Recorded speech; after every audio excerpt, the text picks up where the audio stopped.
Masih bersama saya Adini dan kembali kami sampaikan berita Padang hari ini.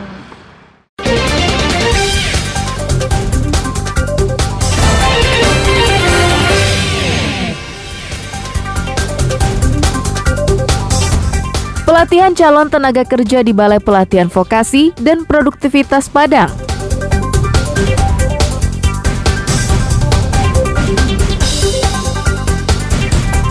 Pertama kali dalam sejarah, Kabupaten Agam meraih Piala Adipura.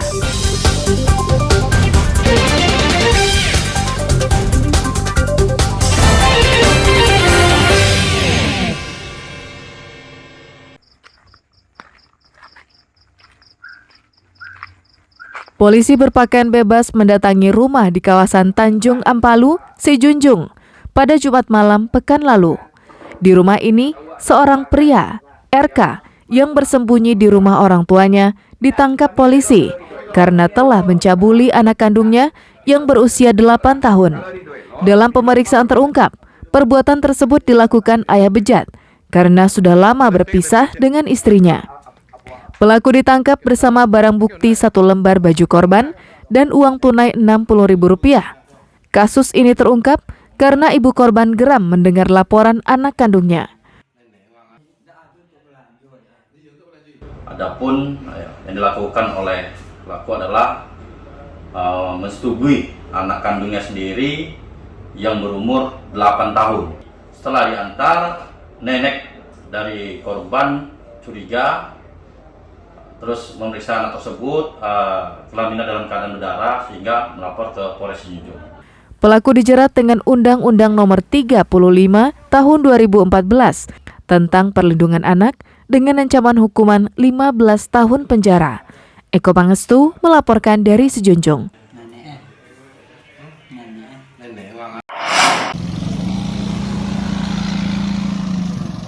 Jumat pekan lalu pukul 6 pagi, warga Kanagarian Padang Bintungan dihebohkan dengan ditemukannya sepasang suami istri, Lukman yang berusia 65 tahun dan Nurbaya 54 tahun.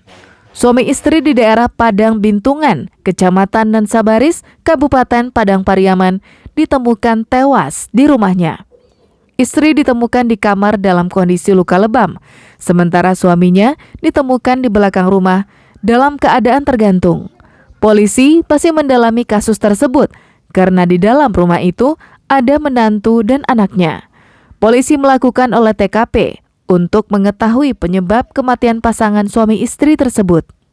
Selain membawa sejumlah barang bukti, polisi juga meminta keterangan dari sejumlah saksi, termasuk anak dan menantunya yang saat kejadian berada di dalam rumah tersebut.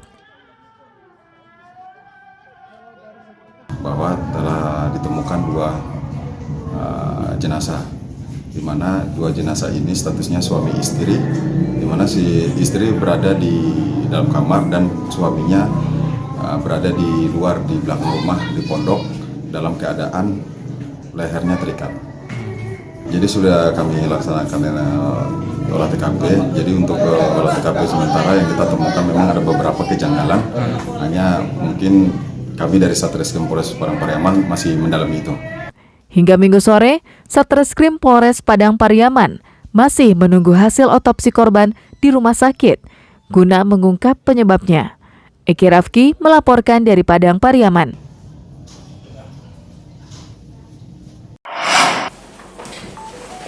Ini semuanya yang di depan nih. Untuk menciptakan tenaga kerja kompeten dan menekan angka pengangguran di Sumatera Barat, Balai Pelatihan Vokasi dan Produktivitas Padang (BPVPP) menerima 1.000 orang setiap tahunnya untuk diberikan pelatihan. Ada berbagai pilihan pelatihan, seperti bahasa Jepang, otomotif, menjahit, teknik komputer, hingga alat berat. Salah seorang peserta mengatakan, ia sengaja memilih bahasa Jepang dengan maksud bisa bekerja di negara sakura tersebut. Selain itu, upah yang tinggi juga menjadi pelecut bagi dirinya. Disiplinnya lebih bagus, terus masyarakatnya tuh juga welcome. Dan upahnya pun mungkin lebih besar ya? Iya Pak. Di sini belajarnya juga asik, senseinya juga, belajarnya juga bisa mengejar sesuai target gitu Pak. Dari jam 8 sampai jam 4, 2 bulan. Untuk yang keluar negeri sampai dengan tahun 2022 ya, angkatan 2022 itu kurang lebih ada 60 orang yang kita sudah berangkatkan ke Jepang. Nanti harapannya nanti setelah dari sana mereka kembali ke Indonesia itu bisa mengembangkan jaringan mereka untuk membuka wirausaha di di Indonesia, khususnya di Sumatera Barat. Diharapkan pelatihan yang singkat ini akan menghasilkan tenaga kerja yang ahli di bidang masing-masing dan mudah diserap pasar maupun membuka lapangan kerja sendiri. Robiha melaporkan dari Padang.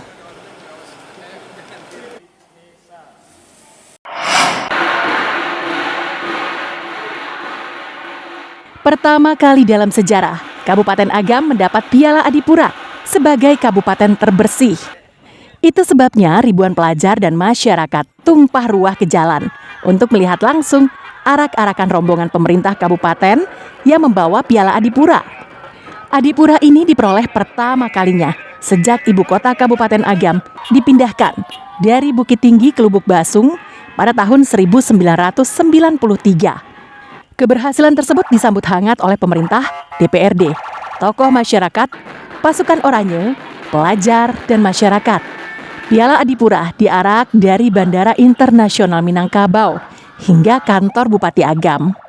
Kemeriahan juga diiringi suara tambua tansa dan drum band. Bupati mengapresiasi semua kalangan, hingga Agam berhasil meraih Piala Adipura, termasuk 90 anggota pasukan oranye yang berjibaku membersihkan lingkungan tanpa mengenal lelah dan waktu. Dari 30 tahun ibu kota pindah ke sini, alhamdulillah tahun 2022 hasil penilaian kita mendapatkan prestasi dan alhamdulillah kemarin kita langsung diberikan Adipura ini. Jadi dengan meningkatnya dari serikat ke Piagam Adipura tentu satu kebanggaan bagi kita. Nah, kami barangkali dengan Bapak Ketua Dewan tentu ini suatu kebanggaan dan tentu ingin mempertahankan untuk tahun yang akan datang. Pasukan oranye merasa bangga Kabupaten Agam perdana mendapatkan piala bergengsi di bidang kebersihan. Meskipun kekurangan personel di lapangan, namun pasukan oranye bekerja sama dengan masyarakat untuk menjaga kebersihan lingkungan. Mereka berharap pemerintah melengkapinya dengan alat pelindung diri yang saat ini belum ada, karena banyak ancaman kesehatan yang mereka hadapi di lapangan. Dengan kondisi seperti itu, alhamdulillah yang pasti kita sebagai warga Agam, masyarakat Lubuk Basung khususnya pasti merasa bangga dan senang atas apa yang telah kita gapai, kita raih. Itu pencapaian Adipura ini ya Bu ya. Apalagi terutama ini kan pas untuk pertama kalinya kita mendapatkan piala yang sangat bergengsi seperti ini. Pasti ada Bu, walaupun sudah dibersihkan tetap masih buang sampah sembarangan, tetap ada. Tapi kita tetap menjadi koordinasi sama masyarakat agar kedepannya lebih tertata dan lebih disiplin dalam menjaga kebersihan. Setelah diarak dari BIM menuju halaman kantor Bupati Agam, Piala Adipura diserahkan Bupati kepada Ketua DPRD Kabupaten Agam. Pemerintah dan masyarakat bertekad untuk mempertahankan Piala Adipura di tahun-tahun mendatang. Dina Amrina melaporkan dari Kabupaten Agam. Pemirsa, demikianlah perjumpaan kita dalam Berita Padang hari ini. Saya Adini dan tim redaksi yang bertugas pamit undur diri. Selamat beraktivitas dan sampai jumpa.